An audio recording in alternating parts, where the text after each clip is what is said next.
Untuk siap gerak, gerak mulai.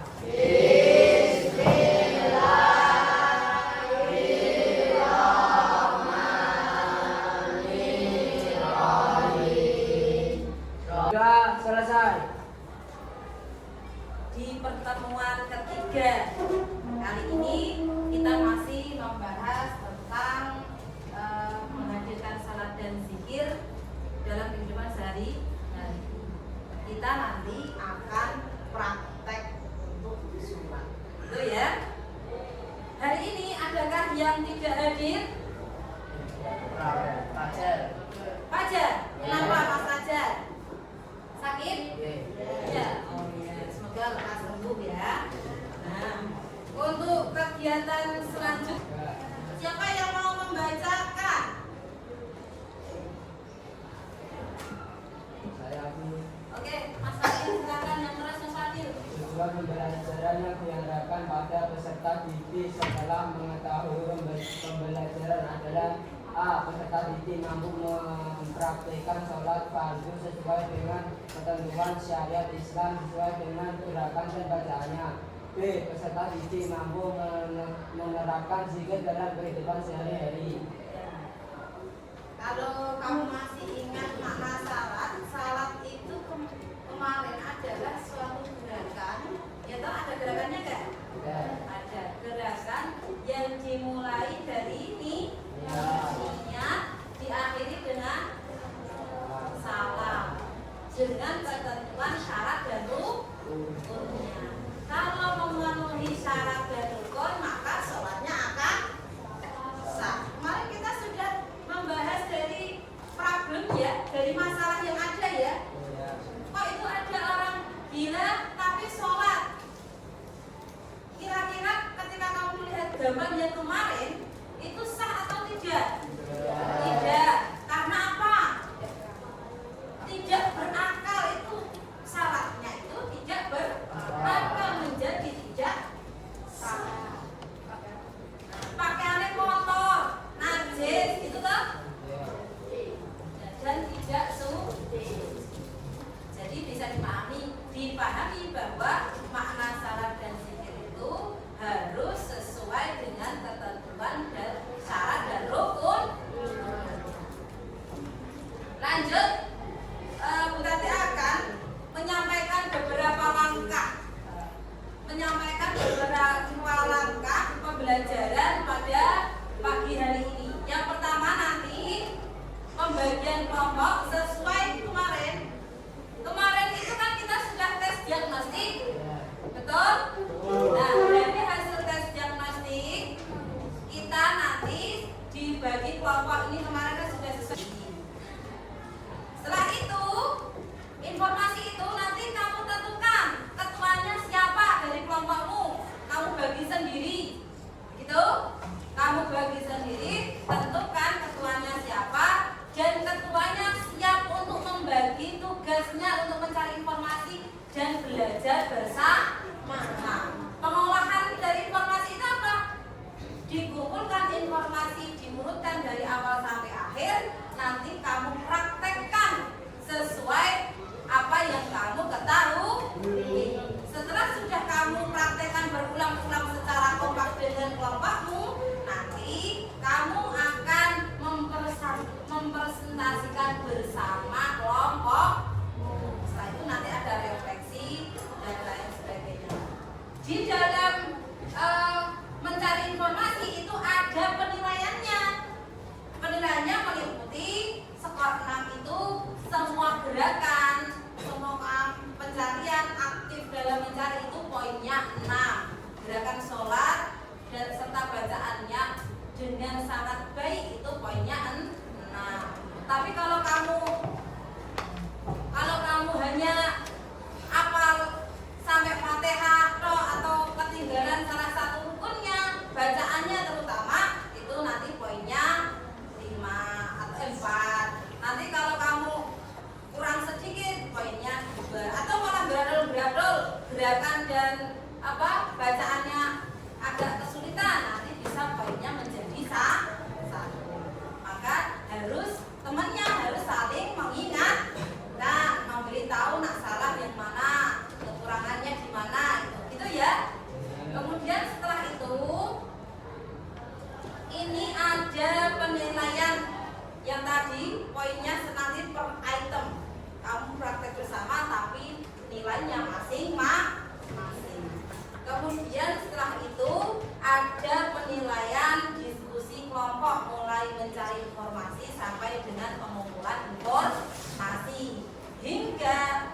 dengan presentasi. Setelah Bu Tati sampaikan langkah-langkahnya, berikut akan Bu Tati tampilkan video pembelajaran untuk pengamatan yang harus kamu pelajari.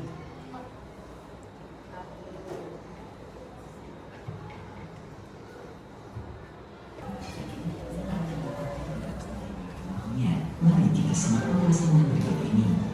1. Bagi orang yang mampu berdiri, sholat fardu harus dilaksanakan dengan cara berdiri. Apabila tidak mampu, sholat boleh dikerjakan dengan duduk, timbang miring, atau terlentang sesuai dengan kemampuan. 2. Membaca takbiratul ihram. Adapun bacaan takbiratul ihram adalah Allahu Akbar.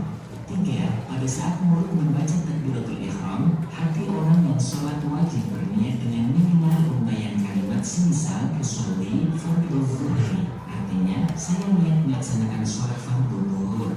Niat sholat secara lengkap ketika sholat sendiri adalah usolli fardhu zuhri arba'a raka'atin mustaqbilal qiblati ada'an lillahi ta'ala. Sudah dimengerti? Adakah yang ingin kamu ketahui dari gerakan sholat tadi? Bacaannya sudah hafal? Adakah yang belum hafal? Tadi ada berapa gerakan? Berapa langkah dalam sholat? 43 itu beserta sunnah. Nah, sekarang kamu akan Bu Tati berikan LKPD untuk setiap kelompoknya. Ini kelompoknya itu 5 sebenarnya. Boleh nanti gabung. Ini kan ada kelas atas, kelas bawah. Ini kan sudah terbagi. Kelas atas, kelas sedang, dan kelas bawah. Kelas atas itu memang sudah terbiasa dari tes diagnostis kemarin kan sudah terbiasa sholat 5 waktu tanpa bodoh. Dibuktikan dengan bacaannya benar, gerakannya juga benar. Tambahannya adalah sampai dengan zikir. Gitu. Sudah saya bagi kemarin. Nah, sekarang silakan memposisikan. Tolong dibagi.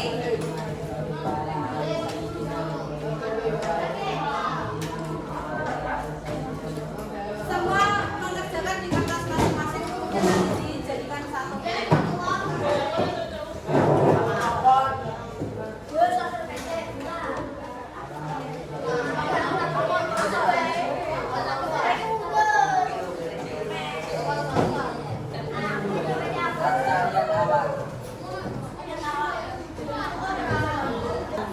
Silakan kamu bagi tugasnya untuk mencari apa ini. Nanti digabungkan jadi satu. Silakan menggunakan kertas suntikan jadi satu untuk menjawab. Itu ada 10. Ya. Dibaca petunjuknya, semua harus bekerja. Informasi yang kamu dapat tadi diolah. Bagaimana cara mengolahnya? Kamu bisa kolaborasikan, saling mengisi tugas dari tugas masing-masing agar syarat dan rukunnya agar menjadi sah. Ya, nanti dipresentasikan. Silakan diolah, boleh dengan cara latihan bersama juga boleh. Silakan. Perhatikan teman kalian ketika praktek, jika ada yang kurang silakan untuk di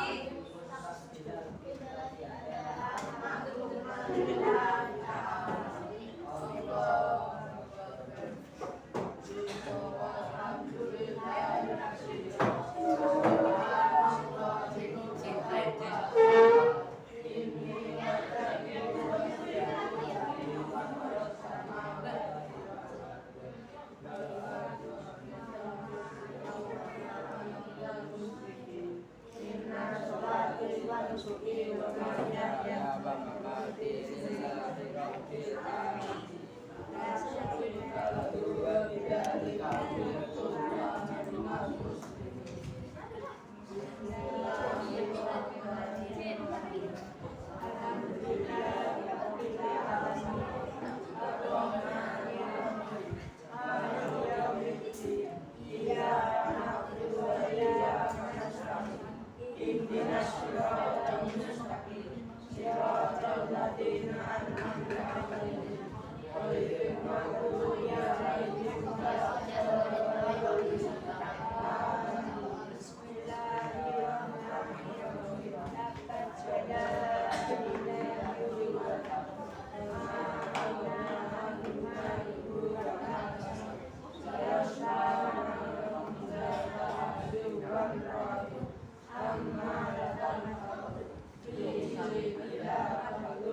Dari tes diagnostik ada beberapa. Halo? Masih dengarkan saya? Dari tes diagnostik tadi memang sudah saya plotting, ada yang di kelompok kalian ada yang bisa, ada yang setengah bisa, dan ada yang belum bisa. Sehingga yang belum bisa akan ditukar sebaya sama temanmu. Ada yang belum tahu dikasih tahu. Itu apa? Sesuai yang kita harapkan untuk setara bisanya, minimal bisa dalam praktek sholat. Kemudian kita akan tadi sudah, siapa yang mau menyimpulkan? Siapa yang mau menyimpulkan? Siapa yang berani? Ayo kesimpulan. Tadi kita sudah melihat video. Di dalam video tadi berapa langkah yang kamu lihat? Beserta sunahnya berapa langkah? 43 sampai dengan sunahnya. Melihat setelah salam itu kan tadi dari melihat bawah, melihat tempat sujudnya, kemudian ketika salam harus sudah terbuka matanya. Nah, rukun yang pertama adalah salam yang pertama. Salam yang kedua adalah sunnah. Sudah bisa dimengerti ya? Maka jika kamu salam assalamualaikum dalam bahasa Arab kepentut, tapi sudah salam yang pertama, salam kedua sudah kepentut-pentut, itu salatnya sah atau enggak? Sah betul, karena rukunnya di salam yang pertama. Betul Mas Rizky. Tepuk tangan untuk Mas Rizky. Nah, sudah. Untuk materi selanjutnya kita akan